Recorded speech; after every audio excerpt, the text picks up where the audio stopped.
దేశంలో ఎరువుల రేట్లు పెరుగుతాయా? అలానే వంట గ్యాస్ సిలిండర్ రేటు కూడా పెంచక తప్పదా? ఈ ప్రశ్నలు ఎందుకంటే కేంద్రం ఈ ఉత్పత్తులపై ఇస్తోన్న సబ్సిడీల ఖర్చు భారీగా పెరిగిపోతోంది. మామూలు రోజుల్లో అయితే ఇది బడ్జెట్కు లోబడే ఉండేది. కానీ గల్ఫ్ వార్ దెబ్బకు ఫెర్టిలైజర్స్, కుకింగ్ గ్యాస్ రేటు అంతర్జాతీయంగా అధికంగా పెరగడంతో సబ్సిడీ బిల్లు కూడా పెరిగిపోయింది.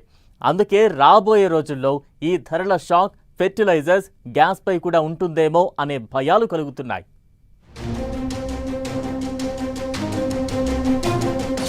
ఇంధనంపై రేట్లు బాదుతూ ఉన్నారు.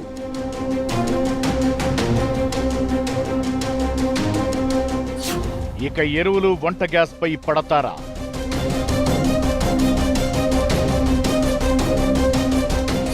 సబ్సిడీల బిల్లు పెరిగిపోతుండడంతో ఇది తప్పదా? కేంద్రం ప్రస్తుతం ఓ గడ్డు సమస్యని ఎదుర్కొంటోంది. బడ్జెట్లో ముందుగా అంచనా వేసిన ఎరువుల సబ్సిడీ ఏకంగా రెట్టింపయింది. పశ్చిమాసియాలో వాతావరణం కారణంగా కేంద్రంపై 3.8 లక్షల కోట్ల ఖర్చు పడుతోంది. మొత్తంగా కేంద్రం సబ్సిడీల కోసమని 4.1 లక్షల కోట్లు కేటాయించగా అందులో ఎరువుల వాటానే ఇంత మొత్తానికి చేరడం గమనించాలి. ఇలా కాకుండా వంట గ్యాస్ సిలిండర్లపై ఇచ్చే సబ్సిడీ కోసం 12,805 కోట్లు కేటాయించగా అది కాస్త 26,000 కోట్ల రూపాయలకు చేరుతుందని అంచనా. పెట్రోలియం కంపెనీలకు సిలిండర్పై 700 రూపాయల నష్టం వస్తోందని చెబుతున్నారు. కేంద్రం పెట్రోలియం కంపెనీలకు సబ్సిడీలు ఇస్తూ ఆ భారమంతా తనపై వేసుకుంటుండగా అలా 1,00,000 కోట్ల వ్యయం అవుతోంది.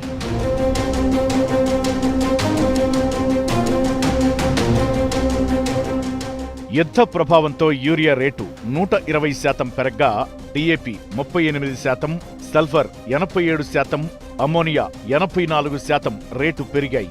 ఇక రూపాయి మారకం విలువలో మార్పు కారణంగా వీటన్నింటిపై మరో 6% ఎక్కువ చెల్లించాలి. డిఏపి ప్రతి ఏటా 40 మిలియన్ టన్నుల మేర వినియోగం అవుతుండగా అందులో దేశం 8 నుంచి 10 మిలియన్ టన్నుల మేర దిగుమతి చేసుకుంటోంది. డిఏపి 60% వరకు దిగుమతులపైనే ఆధారపడాలి.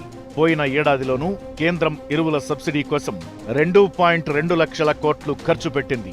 అలానే ఆహార ధాన్యాలు, ఇతరత్ర పదార్థాలకు సబ్సిడీ కోసం 2.3 లక్షల కోట్లు ఖర్చు చేస్తోంది. ఇంత భారీగా సబ్సిడీల కోసం కేంద్రం ఖర్చు పెడుతున్న నేపథ్యంలో ఇక రాబోయే రోజుల్లో ఈ సబ్సిడీల భారం ఖచ్చితంగా వినియోగదారులపైనే మోపుతారంటున్నారు.